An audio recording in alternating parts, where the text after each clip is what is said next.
Baiklah, dalam dunia keuangan, ada satu prinsip yang tetap menjadi landasan utama dalam setiap keputusan yang kita ambil. Ini tentang time value of money atau nilai waktu dari uang.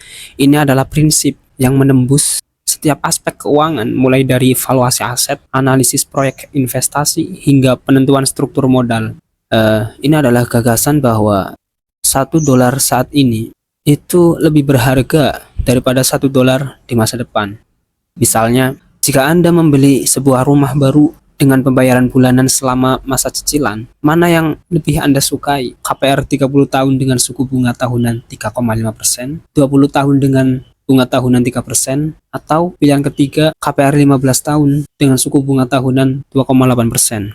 Mungkin opsi ketiga dengan bunga 2,8% menarik, tapi apakah itu benar-benar yang paling menguntungkan bagi Anda? Jika saya meminjam misalnya $1 dari Anda dan berjanji akan mengembalikan itu setelah 5 tahun dalam jumlah yang sama, apakah Anda akan menerima kesepakatan ini? Bagaimana dengan opportunity cost dan likuiditas yang hilang dari Anda? Bagaimana dengan kemungkinan inflasi di masa depan yang bisa mengikis daya beli Anda? Dalam pembahasan time value of money, kita juga akan sering membahas mengenai bunga investasi. Nah, ini penting karena uang memiliki potensi untuk tumbuh seiring waktu, dan bahwa mengelola uang dengan mempertimbangkan waktu akan memberikan hasil yang signifikan.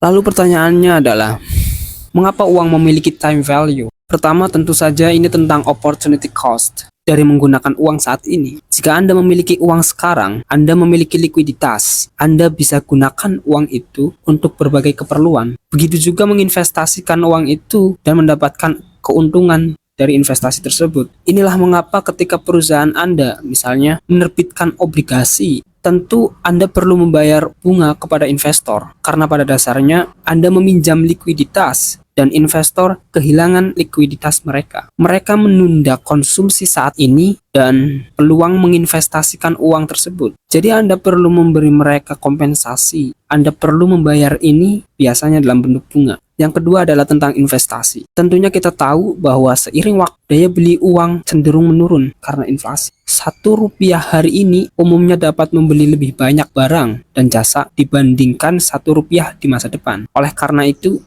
uang yang diterima sekarang itu lebih bernilai karena dapat digunakan untuk membeli lebih banyak. Jadi misalkan Anda menerbitkan obligasi seperti kasus pertama, selain Anda membayar kompensasi atas opportunity cost yang hilang dari investor dalam bentuk bunga, Anda juga perlu memastikan agar dalam beberapa tahun ke depan, saat uang $100 itu dikembalikan ke investor, uang $100 ini memiliki daya beli yang sama dengan $100 yang Anda pinjam sekarang.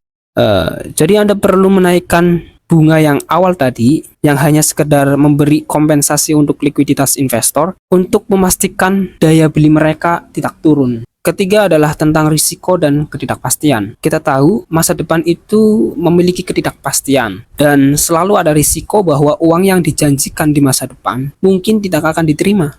Jadi saya kira kita setuju bahwa memiliki uang sekarang itu mengurangi ketidakpastian dan risiko terkait seperti itu. Jika kita melihat sejenak tentang disiplin ilmu credit risk management, risiko default akan selalu dipertimbangkan, bahkan jika surat hutang itu diterbitkan oleh perusahaan-perusahaan besar seperti Apple, Tesla, dan sebagainya. Artinya, kita harus mempertimbangkan risiko default dan mengkompensasinya dalam bentuk tingkat bunga.